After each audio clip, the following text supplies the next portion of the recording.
kami ngayon sa puntod ng aking tatay. At tara, samahan niyo ako. Bisitahin natin yung kanyang puntod. Kasi bukas kasi birthday niya. Ngayon kami may time dahil ngayon kami walang pasok. Bukas kasi may pasok na kami kaya hindi na namin siya mapupuntahan. Dahil ngayon may time kami, ngayon namin siya pupuntahan. Tara, let's go.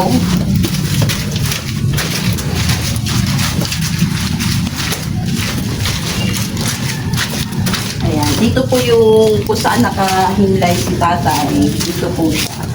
At marami din kami pagdadaan ng aapakan dito. So, dito na siya. Ayan, dito na apakan mo yung ano. Sabi po.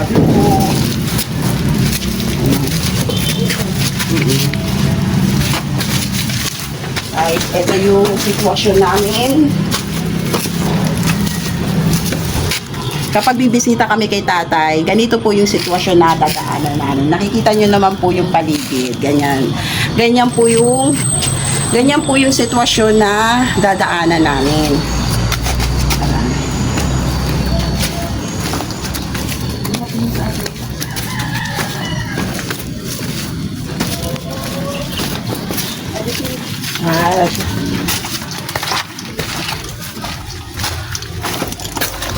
Hi, hello tay. Ito na siya. Guys, ito na yung kanyang himlayan. Ang aking mahal na tatay, ang aming mahal na tatay. At syempre, bukas birthday ni tatay.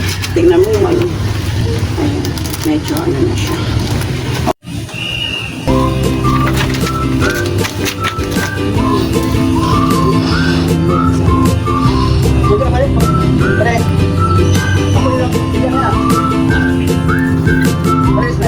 Ayan.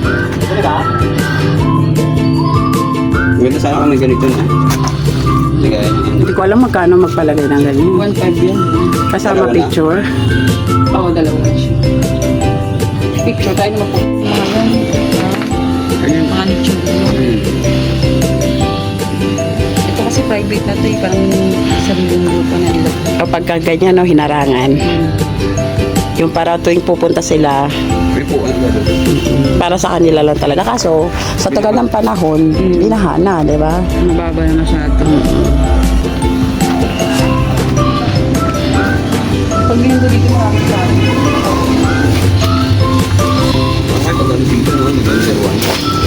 Daming tao pag November 1, di ma... Mga mga ganito kasi sila lang talaga. Ang pwedeng pumasok at siksikan pa, no? Kaya pag November 1 dito maraming tao. Kuya, pag November 1 dito maraming tao. Oo. Malapit na rin eh. Tabi yan. Wala ba nagpaparamdam sa dito? Wala nagpapakita sa inyo? Wala. Sanay na sila eh. Live? Ako na ako. Oo nga, no, bago pa yung ano eh. Doon mga gusto mo. Yung ginawa namin na pader. Ito yung pader na tumba. Nauulan sa akin eh. Matagal na yun? Natumba? Kaya rin. Ang pinagawa sa amin yung business namin. Engineer. Ito sa theory. Ito nga hindi kasabi ito eh. Kaso hindi natin pahal sa amin. Kuya, may daanan pala. May nakita ko naglalakad eh.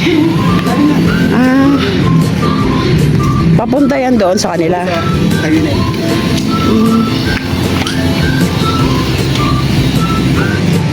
Noon, hindi kasi doon si Kuya kita.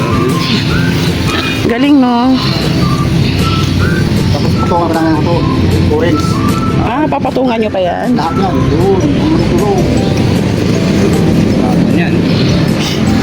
Tapos iba dito eh. Sabi nito eh. Patungan lang. Yun. Hello guys, ngayon tapos na po kami sa pagbisita ng aking tatay at kami po ay paalis na. Ngayon nagpapaalam na rin ako sa aking tatay na kami ay aalis na at syempre pinagdadasal na lang namin si tatay sa araw-araw, kasama namin siya sa panalangin. Ngayon, binilhan na lang po namin siya ng bulaklak. Kaya ngayon, pansin nyo, wala pong kandila kami tinitirik sa kanya dahil yun po yung sinusunod lang po namin yung kanyang kahilingan nung nabubuhay pa lang siya. At dito na kami. Ngayon, Dito tayo ulit dadaan sa pinagdaanan natin kanina. Una ka na po.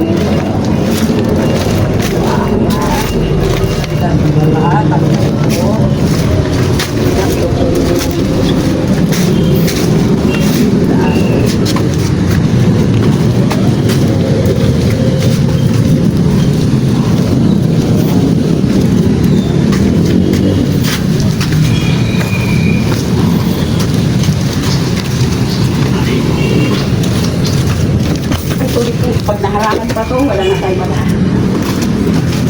Right of way naman ito. Guys, ang daanan kasi niya is pag tumunta ka kay tatay, mabilis lang siyang puntahan kasi yun nga, may mga palatandaan kami. Tapos, syempre yung dinadaanan namin nung umpisa, hindi rin naman talaga namin malilimutan yun. At tingnan nyo guys, oh. Dahil lang gusto ko lang tumingin ng ilog sa kabila. Tingnan mo, nagkaroon tuloy ng remembrance. Nalagyan ako ng mga pintura. At let's go.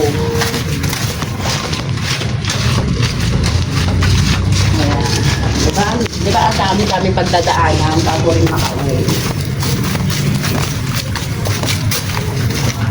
At tingnan nyo naman yung pati yung pantalong ko, pati pants ko. Nalagyan na rin siya. At yun lang guys, salamat sa lahat and thank you, God bless, bye!